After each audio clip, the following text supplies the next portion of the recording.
Hello friends, welcome to Swapnil Sayas. Recently, the Supreme Court of India gave a verdict on a matter related to the appointment of the Chief Election Commissioner and the election commissioners of the Election Commission of India. Let us try to know in depth about the judgment and its impact on Indian polity and Indian democracy. Let's get started.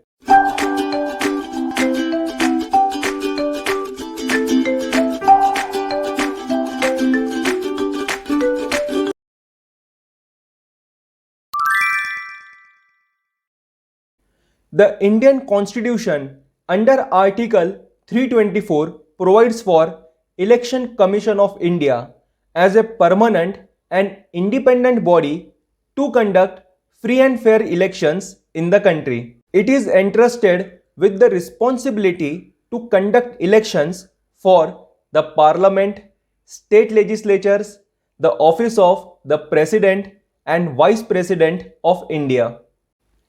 Since its inception until 15th October 1989, the Election Commission of India functioned as a single member body consisting only of the Chief Election Commissioner. On 16th October 1989, the President appointed two more election commissioners. Again, in January 1990, this was reversed and the ECI was reverted to its single membership. In October 1993, this too was undone and a three-member Election Commission of India was restored. It has a Chief Election Commissioner and two election commissioners.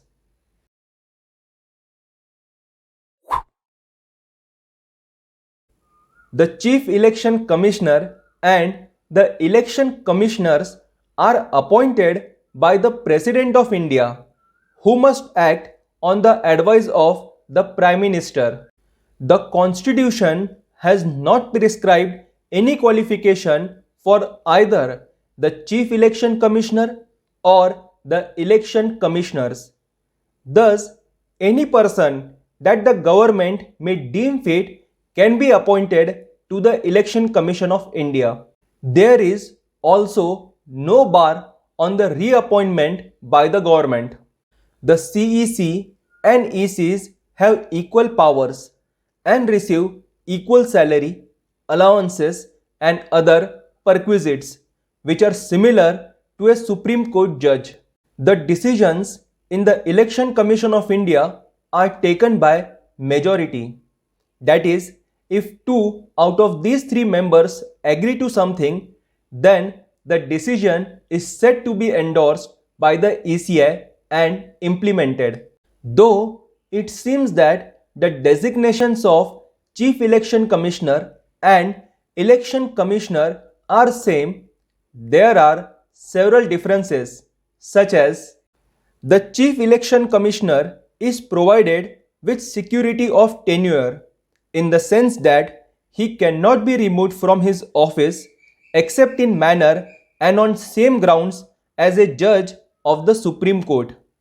The election commissioners are not provided with such security of tenure and they can be removed simply on the recommendation of the Chief Election Commissioner. The service conditions of the Chief Election Commissioner cannot be varied to his disadvantage after his appointment. In the case of election commissioners, the government may alternate the service conditions after their appointment.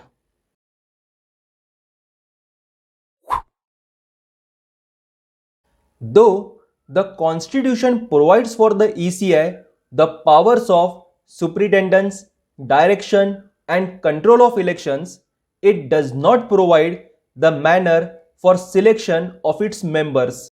The makers of the Indian Constitution endeavored that the Parliament must pass an act to that effect. However, no such act has been passed by the Parliament till this date. Therefore, a convention has been adopted and adhered to, under which the Prime Minister advises the President about whom to be appointed as the member of the Commission, and the President adheres to it. Also, in recent times, there have been allegations of partiality and biasness in the functioning of Election Commission of India. For example, recently there have been allegations of biasness against the ECI in the matters of announcing the dates for Gujarat State Assembly elections.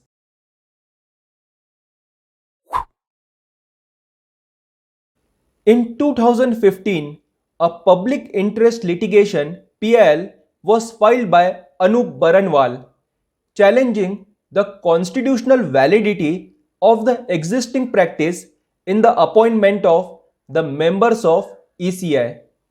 In 2018, a two-judge bench of the Supreme Court referred the matter to a larger bench. Why? Because the matter would require an examination of Article 324 of the Constitution. Hence, a constitutional bench comprising of at least 5 judges needed to be constituted. The 5-judge bench so formed was headed by Justice K.M. Joseph. The judgment provides that the selection of the Chief Election Commissioner and the election commissioners to be done by a 3-member committee comprising of the Prime Minister, the leader of opposition in the Lok Sabha, or the leader of largest opposition party in the Lok Sabha, and the Chief Justice of India. The government had opposed the Supreme Court from trying this PIL, as according to it, the matter fell entirely in legislative domain, and it was up to the Parliament to introduce a bill and enact a law on the matter. However, the Supreme Court on its part had tried to safeguard the doctrine of separation of power by providing that at any time the Parliament may enact a law on the matter, and that such law enacted by the Parliament would prevail over the Supreme Court's judgment. There are several other aspects related to the Election Commission of India that the PIL put forth before the Supreme Court, such as the process of removal of the election commissioners. The Supreme Court rejected the notion that it should be same as that for Chief Election Commissioner. And the funding of Election Commission of India. Currently, the funding of Election Commission comes from budgetary allotment.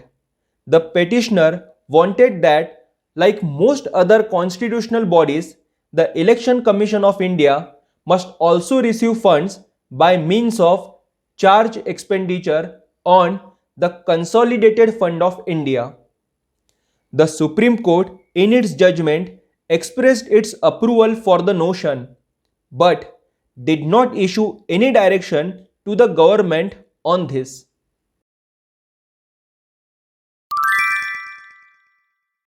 In a democratic polity like ours, the institution of Election Commission of India is of highest significance. The recent judgment of the Supreme Court is a positive step towards making ECI more independent. It shall also enhance public perception towards ECI and in democratic processes and values. Friends, here we conclude today's video. Hope you liked it. Convey us your feedbacks through the comments. Also, like the video, subscribe the channel and press the bell icon to get notifications about new videos. Thank you.